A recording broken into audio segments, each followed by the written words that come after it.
I still remember the moment my wife looked across the dinner table and said, "Ethan, sometimes I wonder if you are even the kind of man who can build a future with me." The room became quiet for a second, not because she had raised her voice, but because everyone heard the meaning behind those words. My name is Ethan Mitchell. I am 42 years old, and that night I learned that the hardest moments are not always caused by strangers. Sometimes they come from the person sitting right beside you. It was supposed to be a simple dinner. Sophia had invited several of her colleagues from work, people she had spent years building relationships with. They were executives, managers, and professionals who measured success by achievements, titles, and the size of the opportunities they controlled. I was happy for her. I knew how hard she had worked to reach that level. When we first met, Sophia was full of dreams. She wanted to build a career, make an impact, and prove that she belonged in rooms where important decisions were made. I was the person who believed in her before anyone else did. I listened to her ideas, supported her choices, and reminded her that she was capable of more than she realized. But over the years, something changed. The world around her became filled with people who looked successful on the outside. Expensive watches, important titles, business connections, conversations about achievements. And slowly, the quiet life we had built together started looking smaller in her eyes. That evening, one of her colleagues asked me what I did. It was an innocent question, but I noticed Sophia hesitate before answering. "Ethan has always been more comfortable keeping things simple," she said with a small smile. "He is not really the ambitious type." Everyone laughed politely, but I could feel the direction of the conversation changing. I looked at Sophia and wondered when she stopped seeing the person who had stood beside her for years. I could have explained everything. I could have told everyone about the companies I had invested in, the decisions I had made, and the opportunities one had helped create. But I did not. I simply smiled and continued listening, because I had always believed that the strongest people did not need to announce their value. They allowed their actions to speak when the right moment arrived. Later that evening, the conversation moved toward business success and future plans.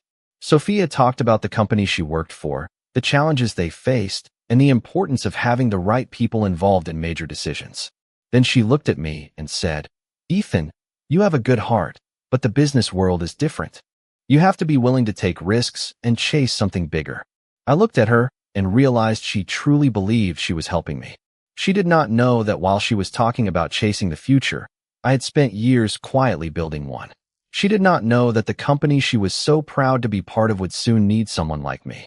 And she definitely did not know that the man she was trying to explain success to was already connected to the future she was fighting to protect. The morning after that dinner, I woke up earlier than usual. Not because I was angry, and not because I wanted to prove anything. I simply found myself thinking about how easily people can misunderstand a quiet person. For years, I had allowed Sophia to see only the parts of my life that I chose to share. I never hid who I was. I just never felt the need to explain every decision I made or every achievement I reached. I believed that a person's value should not depend on how well they could present themselves to others. I walked into the kitchen, made my coffee, and looked around the house we had built together. There were memories everywhere. The small painting Sophia bought when we first moved in. The old bookshelf we assembled during our first year of marriage. The photographs from trips we took before our lives became so focused on careers and responsibilities. I remembered when things were different. When Sophia and I were younger, we were not chasing appearances. We were chasing possibilities. We lived in a small apartment outside Chicago where the heating did not always work perfectly and the kitchen barely had enough space for both of us to prepare dinner. But we were happy because we believed we were building something together. Sophia had always been ambitious. That was one of the things I admired most about her. She was determined, intelligent, and willing to work harder than anyone around her. When she talked about her goals, I saw someone who deserved every opportunity that came her way. I never wanted her success to be smaller so mine could look bigger. I wanted her to win. But somewhere between promotions, corporate events, and new circles of influence, the way she viewed success began to change. She started surrounding herself with people who talked about achievements as if they were the only measure of a person's worth. I understood why that environment affected her. In the business world, people often introduce themselves by what they have accomplished. They mention their position, their company, and their latest success. Very few people talk about patience, loyalty, or or the quiet decisions that create long-term results? Those were the things I valued most. Years earlier, while Sophia was building her career, I had started studying investments. I spent countless evenings reading reports, understanding industries, and learning how companies grew over time. I was not interested in quick attention. I was interested in lasting value. My first investments were small. I made mistakes. I learned from them. Over time, those lessons helped me recognize opportunities that others overlooked. Eventually, those decisions created relationships with companies, executives, and business leaders who respected my judgment. But I never brought that world home. I never wanted Sophia to look at me differently because of money. I wanted her to love the person she married, not the person she might discover on a financial document. That afternoon, while I was reviewing some information in my office, my phone rang. It was Marcus Reed, someone I had worked with for many years. His voice was calm but serious. "Ethan, we need to discuss the situation with Coleman Industries," he said. I immediately knew he was referring to one of the companies I had been closely connected with. "What happened?" I asked. Marcus explained that the company was approaching an important decision. They needed additional support to move forward with their next stage of growth. I listened carefully as he described the details. Then he said something that made me pause. "Ethan, they need someone they can trust." After the call ended, I sat quietly for a moment. The irony was impossible to ignore. The company Sophia admired so much was now facing the exact kind of challenge I had spent years preparing for. And soon, the same people who judged my quiet life would discover that silence never meant I had done nothing. The next few days passed quietly, but I could feel that something was changing beneath the surface. In business, major decisions rarely happen suddenly. They begin with small conversations, careful questions, and people realizing that the old way of doing things may no longer be enough. That was exactly what was happening at Coleman Industries. I had followed the company for years, and I understood both its strengths and its challenges. It was not a failing company. In fact, it had talented employees, strong products, and leaders who genuinely cared about its future. But every successful company eventually reaches a moment where growth requires a different perspective, a moment where experience matters more than confidence. That was where I came in. I spent the following morning reviewing reports and speaking with Marcus Reed about the situation. We discussed possible strategies, long-term plans, and the decisions that needed to be considered before any investment was made. I never approached business like a simple transaction. Money was only one part of the equation. The bigger question was whether the people involved had the vision and discipline to build something lasting. Later that afternoon, I received another message from Marcus. He informed me that Richard Coleman, the CEO of the company, wanted to schedule a private meeting. Richard was known as a respected leader in the industry. He had spent decades building his reputation, and he was not someone who made decisions without careful consideration. When we met at a quiet office downtown Chicago, Richard greeted me professionally. "Ethan, I appreciate you taking the time to meet with us," he said. We sat across from each other in a conference room overlooking the city. He explained the company's situation in detail. There were opportunities available, but taking the next step required the right financial partner. Someone who understood that growth was not only about numbers, but also about people. As he spoke, I noticed something interesting. Richard was not focused on my background or my public reputation. He was focused on my understanding of the company's potential. That was the kind of conversation I valued. "Why have you remained so private all these years?" Richard asked at one point. I smiled because I had heard that question before. "Because I believe the best decisions are often made without needing attention," I replied. He nodded thoughtfully. "That is rare." After the meeting, I drove home and thought about how different my life looked from the outside compared to what was happening behind the scenes. To Sophia, I was the husband who preferred a simple life. To many people in the business world, I was someone whose decisions carried weight. Neither version was completely wrong. They were simply different parts of the same person. That evening, Sophia came home from work looking exhausted. She placed her bag on the chair and sighed. "The company is facing some difficult decisions," she said. I looked at her carefully. She had no idea how connected I was to the situation she was describing. "What kind of decisions?" I asked. She explained that leadership was searching for an investor who could help guide the company through its next stage. She talked about the pressure everyone was feeling and how important the next few weeks would be. I listened quietly, just as I always had. Then she said something that caught my attention. We need someone who understands the business world. I looked at her and wondered if she realized the person sitting across from her had spent years doing exactly that. But I said nothing. Not yet. Because sometimes the truth has the greatest impact when people discover it themselves. I knew the moment was getting closer. For years, I had kept different parts of my life separate. My business decisions stayed in one world, and my personal life stayed in another. I never believed those two worlds needed to meet. But sometimes circumstances create moments that cannot be avoided. That was exactly what was happening with Coleman Industries. The company was approaching a critical stage, and the people involved needed to understand the full picture before making any major decisions. The following week, Richard Coleman invited several key individuals to a strategy meeting at the company headquarters in downtown Chicago. I arrived early and walked through the building quietly. Employees moved through the lobby carrying documents, preparing for meetings, and focusing on their daily responsibilities. To them, I was simply another person entering the building. They did not know my history with the company. They did not know the decisions I had made years earlier that helped create opportunities for growth. And honestly, I preferred it that way. When I entered the conference room, Richard was already there with several members of the leadership team. Marcus greeted me, and we began reviewing the company's current position. The discussion was detailed and professional. We talked about future plans, possible challenges, and the importance of protecting the company's long-term vision. I listened carefully as everyone shared their opinions. Some people focused mainly on financial numbers. Others focused on market trends and competition. All of those things mattered, but I believe the most important question was always the same. What kind of future are we trying to create? Richard looked at me after everyone had shared their thoughts. Ethan, you have been studying this company for a long time.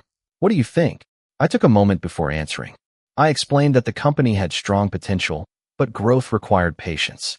I talked about investing in people, improving long-term strategy, and making decisions that would still make sense years later. The room became quiet as everyone considered my perspective. After the meeting, Richard walked with me toward the elevator. You have a different way of looking at things, he said. Most investors focus on what they can gain. You seem more interested in what can be built. I appreciated that observation because it reflected exactly how I had always approached business. That evening, when I arrived home, Sophia was sitting in the living room reviewing documents from work. She looked concerned. The company is bringing in an outside investor, she said. Everyone is waiting to see who it will be.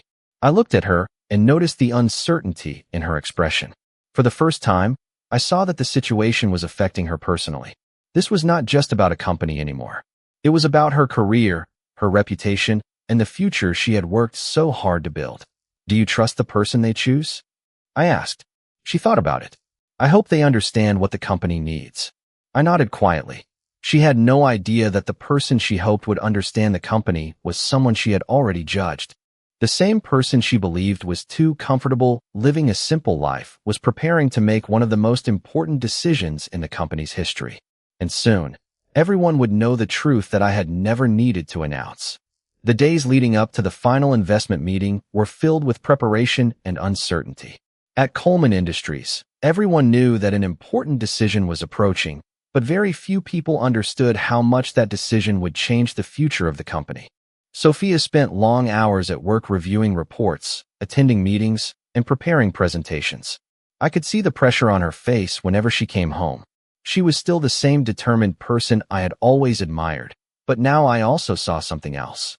She was beginning to understand that success came with responsibilities that were not always visible from the outside. One evening, while we were having dinner at home, Sophia looked across the table at me. You have been unusually quiet lately, she said. I smiled slightly. I have always been quiet.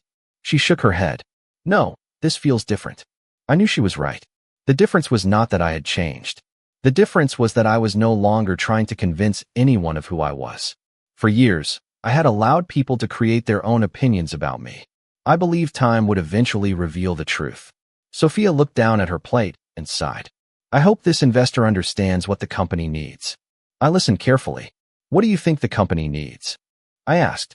She thought for a moment before answering. Someone who sees beyond short-term results. Someone who understands that a company is built by people, not just numbers. Her answer surprised me because it was exactly what I believed. The irony was that she was describing the kind of person she had failed to recognize in me. The next morning, I received confirmation from Marcus. The final meeting was scheduled.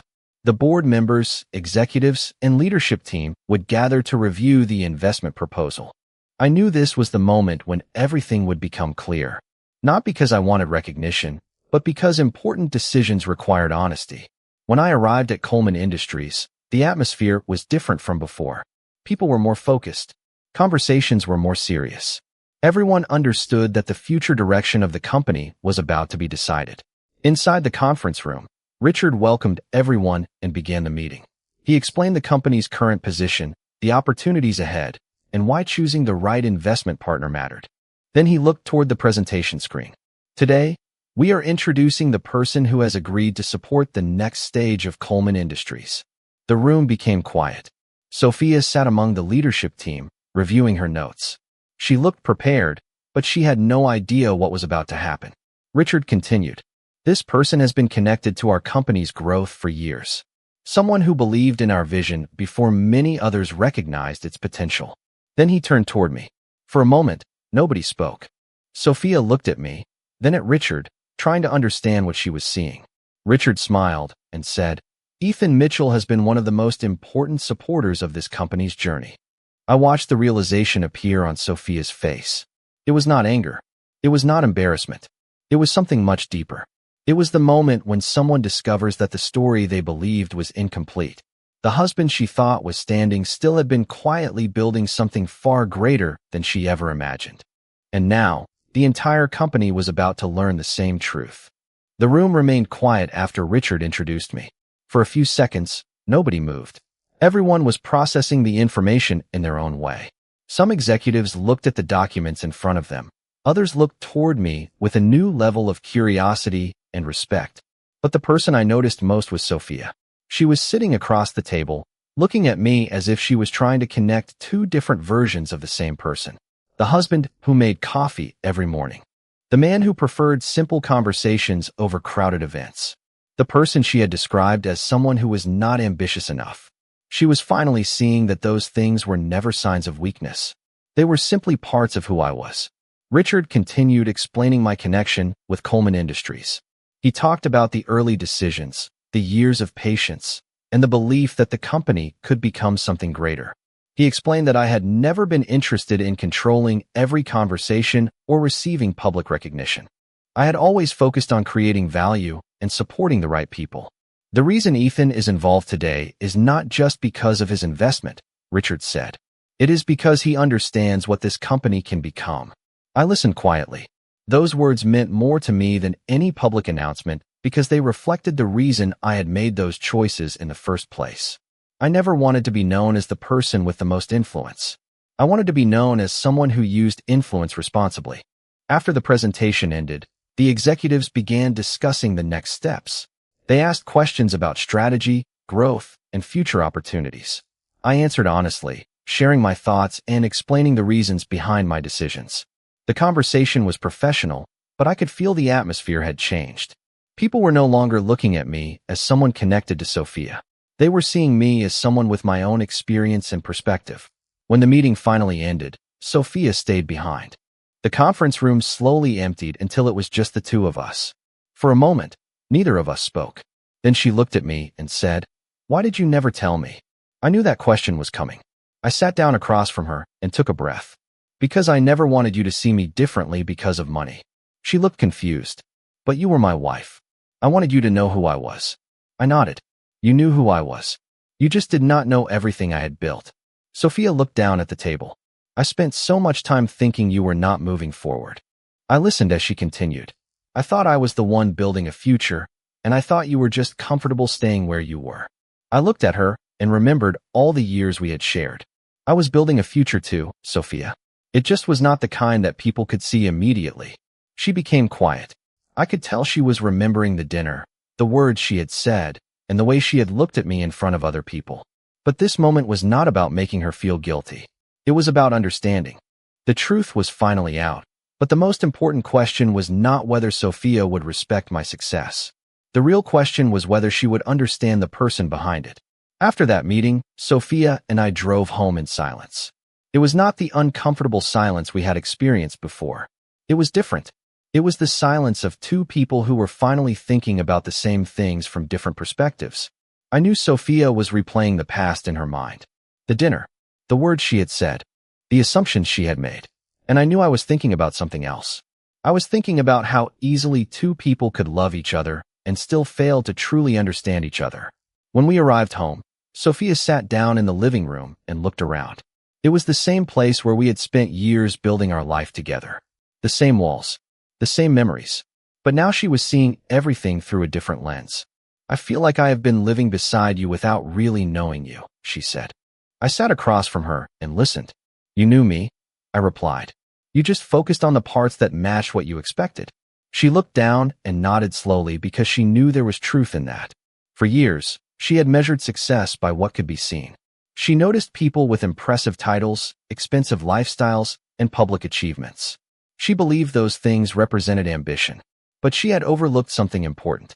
There were people who built incredible things quietly. People who did not need every accomplishment announced to the world. Over the next several weeks, Sophia began seeing my life differently. She watched the way I handled business decisions. She noticed that I did not make choices based only on profit. I considered employees, customers, and the long-term impact of every decision. She saw why people respected me, not because of the investment I made, but because of the way I approached responsibility. One afternoon, Sophia joined me for a meeting at Coleman Industries. It was the first time she saw my professional world from a different position. She watched executives ask for my opinion, not because of my relationship with the company, but because they valued my judgment. After the meeting, she told me something I never expected to hear. I used to think being quiet meant you were not ambitious, she said. Now I realize you were just focused on different things. I appreciated her honesty because change does not happen through one conversation. It happens when someone is willing to look at their own mistakes and learn from them. At the company, the investment process continued successfully. Coleman Industries began moving toward new opportunities, and the leadership team remained focused on growth. Richard often reminded me that the strongest partnerships were built on trust, not just financial agreements. I agreed with him. Money could create opportunities, but character determined what people did with those opportunities. At home, Sophia and I started rebuilding the connection we had lost. We talked more openly. We asked questions instead of making assumptions. We stopped trying to prove who was right and started trying to understand each other. One evening, she looked at me and said, I wish I had seen this side of you sooner. I smiled and answered, maybe we both needed time to see things clearly. Because the truth was, the biggest change was not that Sophia discovered I had influence. The biggest change was that she finally understood the person behind it. She no longer saw a man who was standing still. She saw someone who had been moving forward all along. As time passed, the changes in Sophia became easier to notice. They were not dramatic changes that happened overnight. They were small moments that showed she was learning to see life differently. She started asking questions instead of making assumptions. She started listening instead of immediately judging. And most importantly, she began understanding that the value of a person was not always visible from the outside. One Saturday morning, Sophia and I visited the neighborhood where we had lived when we first started our journey together. We drove past the small apartment building that had once been our entire world. The building looked exactly the same, but we were different people now. We stood outside for a few minutes, remembering the years when we had very little but believed we could build something meaningful. I remember when we used to celebrate every small victory, Sophia said with a smile. A new job opportunity, saving enough money for a weekend trip, even buying our first nice piece of furniture. I smiled because those memories mattered more to me than any business achievement. Those were the moments when we were not comparing ourselves to anyone else. We were simply happy with what we were creating together. I think somewhere along the way, I started chasing a version of success that was not really mine, Sophia admitted. I listened carefully. It was not easy for her to say those words. She had spent years building a reputation in a competitive industry, and admitting that her perspective had changed required honesty.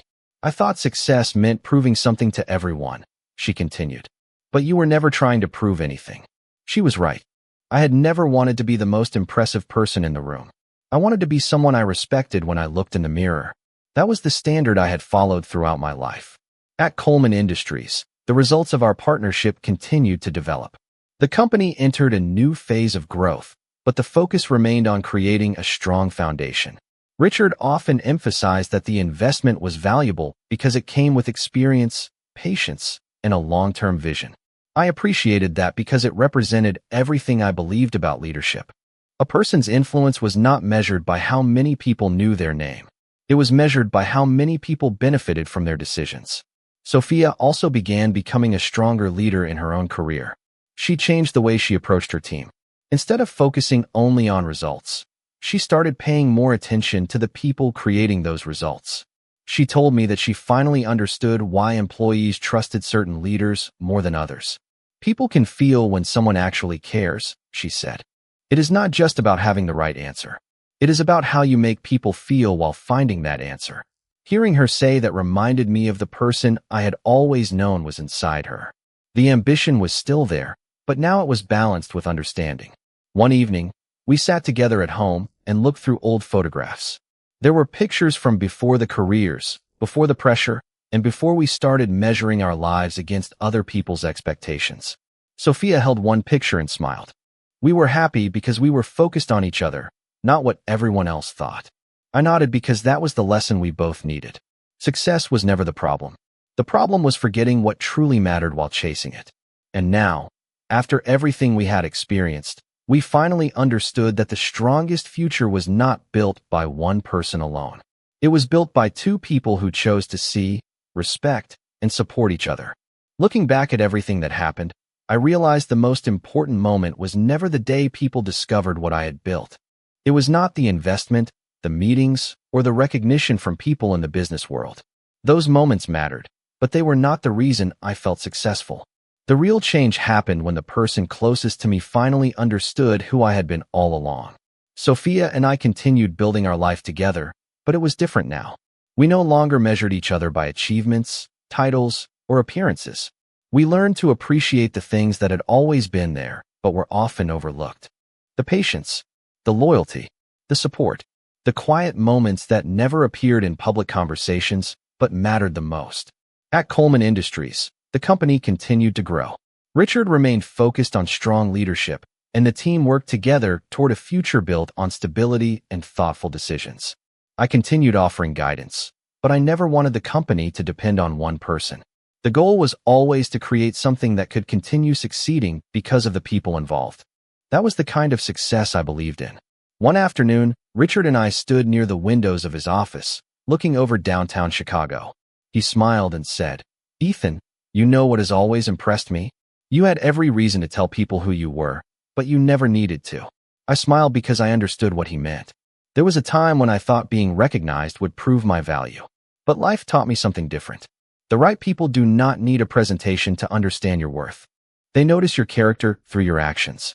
At home, Sophia and I continued having conversations we should have had years earlier.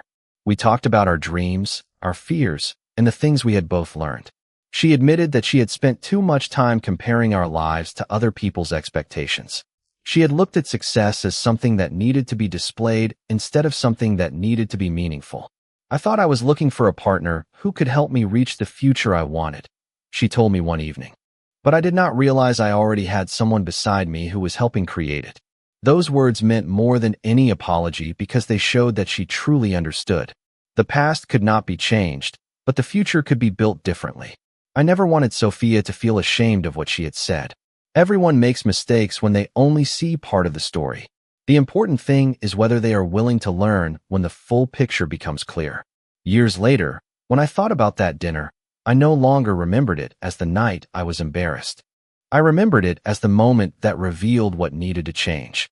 Sometimes people judge what they can see because they do not know what exists beneath the surface. Sometimes the quiet person in the room is the one who has been creating the biggest opportunities. And sometimes the greatest achievement is not proving someone wrong. It is building a life where both people finally understand the value they bring to each other. I was never waiting for someone to discover my success. I was simply living according to my values. And in the end, that was the future I had always wanted to build.